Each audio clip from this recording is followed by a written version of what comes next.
domain. Chapter 29. The Closed Doors. Alone of all the London morning newspapers, the Watchman appeared next day destitute of sensationalism in respect to the Middle Temple murder. The other daily journals published more or less vivid accounts of the identification of Mr. Stephen Aylmore, MP, for the Brookminster division, as the ci devant Stephen Ainsworth, ex-convict, once upon a time founder and secretary of the Hearth and Home Mutual Benefit Society, the headquarters of which had been at Cloudhampton in Daleshire.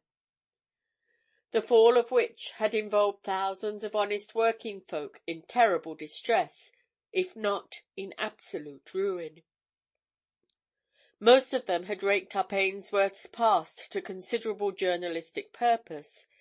It had been an easy matter to turn up old files, to recount the fall of the Hearth and Home, to tell anew the story of the privations of the humble investors whose small hoards had gone in the crash. It had been easy, too, to set out again the history of Ainsworth's arrest, trial, and fate. There was plenty of romance in the story. It was that of a man who by his financial ability had built up a great industrial insurance society, had, as was alleged, converted the large sums entrusted to him to his own purposes, had been detected and punished, had disappeared after his punishment so effectually that no one knew where he had gone, had come back comparatively a few years later, under another name, a very rich man, and had entered Parliament, and been, in a modest way, a public character without any of those who knew him in his new career suspecting that he had once worn a dress liberally ornamented with the broad arrow. Fine copy, excellent copy. Some of the morning newspapers made a couple of columns of it. But the Watchman, up to then easily ahead of all its contemporaries in keeping the public informed of all the latest news in connection with the Marbury affair, contented itself with a brief announcement. For after Rathbury had left him, Spargo had sought his proprietor and his editor, and had sat long in consultation with them, and the result of their talk had been that all the Watchman thought fit to tell its readers next morning was contained in a curt paragraph. We understand that Mr. Stephen Aylmore, MP, who is charged with the murder of John Marbury, or Maitland, in the Temple on June 21st last, was yesterday afternoon identified by certain officials as Stephen Ainsworth, who was sentenced to a term of penal servitude in connection with the Hearth and Home Mutual Benefit Society funds nearly 30 years ago.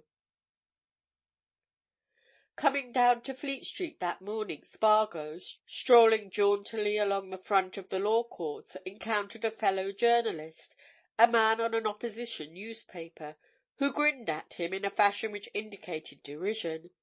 "Left behind a bit, that rag of yours this morning, Spargo, my boy," he remarked elegantly.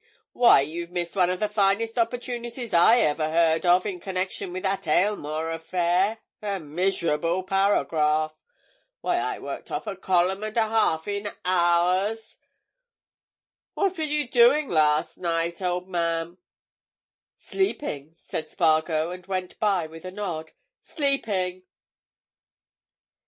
He left the other staring at him, and crossed the road to Middle Temple Lane. It was just on the stroke of 11 as he walked up the stairs to Mr. Elphick's chambers. Precisely 11 as he knocked at the outer door.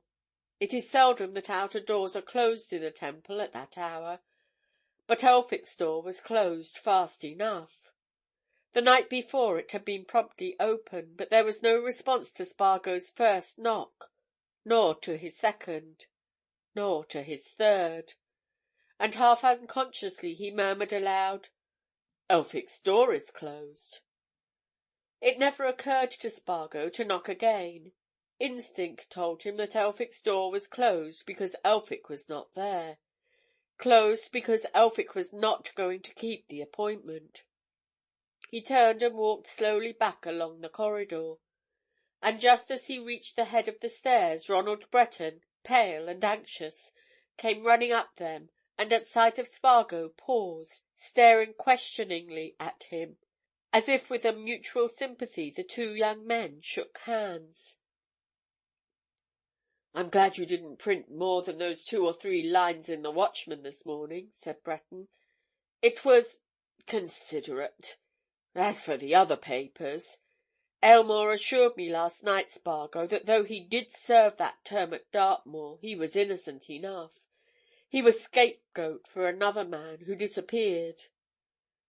Then, as Spargo merely nodded, he added awkwardly, "And I'm obliged to you, too, old chap, for sending that wire to the 2 girls last night. It was good of you. They want all the comfort they can get, poor things. But what are you doing here, Spargo?" Spargo leant against the head of the stairs and folded his hands. "I came here," he said, "to keep an appointment with Mr. Elphick, an appointment which he made when I called upon him, as you suggested, at 9 o'clock. The appointment, a most important one, was for 11 o'clock." Breton glanced at his watch. "Come on, then," he said. "It's well past that now, and my guardian's a very martinet in the matter of punctuality." But Spargo did not move. Instead, he shook his head, regarding Breton with troubled eyes. "So am I," he answered. "I was trained to it. Your guardian isn't there, Breton." "Not there? If he made an appointment for 11? Nonsense! I never knew him miss an appointment." "I knocked 3 times. 3 separate times," answered Spargo. "You should have knocked half a dozen times. He may have overslept himself. He sits up late. He and old Cardlestone often sit up half the night talking stamps or playing piquet," said Breton. "Come on, you'll see." Spargo shook his head again. "He's not there, Breton," he said. "He's gone." Breton stared at the journalist as if he had just announced that he had seen Mr. Septimus Elphick riding down Fleet Street on a dromedary. He seized Spargo's elbow. "Come on," he said. "I have a key to Mr. Elphick's door, so that I can go in and out as I like. I'll soon show you whether he's gone or not." Spargo followed the young barrister down the corridor. "All the same," he said meditatively, as Breton fitted a key to the latch, "he's not there, Breton. He's off." "Good heavens, man, I don't know what you're talking about!" exclaimed Breton, opening the door and walking into the lobby. "Off? Where on earth should he be off to, when he's made an appointment with you for 11? Hello!" He had opened the door of the room in which Spargo had met Elphick and Miss Baylis the night before, and was walking in when he pulled himself up on the threshold with a sharp exclamation. "Good God!" he cried. "What's all this?" Spargo quietly looked over Breton's shoulder. It needed but one quick glance to show him that much had happened in that quiet room since he had quitted it the night before. There stood the easy-chair in which he had left Elphick. There, close by it, but pushed aside, as if by a hurried hand, was the little table with its spirit-case, its siphon, its glass, in which stale liquid still stood. There was the novel turned face downwards. There, upon the novel, was Elphick's pipe. But the rest of the room was in dire confusion. The drawers of the bureau had been pulled open and never put back. Papers of all descriptions, old legal-looking documents, old letters, littered the centre table and the floor. In one corner of the room a black japanned box had been opened, its contents strewn about, and the lid left yawning. And in the grate and all over the fender there were masses of burned and charred paper. It was only too evident that the occupant of the chambers, wherever he might have disappeared to, had spent some time before his disappearance in destroying a considerable heap of documents and papers, and in such haste that he had not troubled to put matters straight before he went. Breton stared at this scene for a moment in utter consternation. Then he made one step towards an inner door, and Spargo followed him. Together they entered an inner room, a sleeping apartment. There was no one in it, but there were evidences that Elphick had just as hastily packed a bag as he had destroyed his papers. The clothes which Spargo had seen him wearing the previous evening were flung here, there, everywhere. The gorgeous smoking jacket was tossed unceremoniously in one corner, a dress shirt, in the bosom of which valuable studs still glistened, in another. One or two suitcases lay about, as if they had been examined and discarded in favour of something more portable. Here, too, drawers revealing stocks of linen and underclothing had been torn open and left open. Open, too, swung the door of a wardrobe, revealing a quantity of expensive clothing. And Spargo, looking around him, seemed to see all that had happened. The hasty, almost frantic search for, and tearing up and burning of, papers, the hurried change of clothing, of packing necessaries into a bag that could be carried, and then the flight, the getting away, "What on earth does all this mean?" exclaimed Breton. "What is it, Spargo?" "I mean exactly what I told you," answered Spargo. "He's off. Off!" "Off? But why off? What, my guardian, as quiet an old gentleman as there is in the Temple, off?" cried Breton. "For what reason, eh?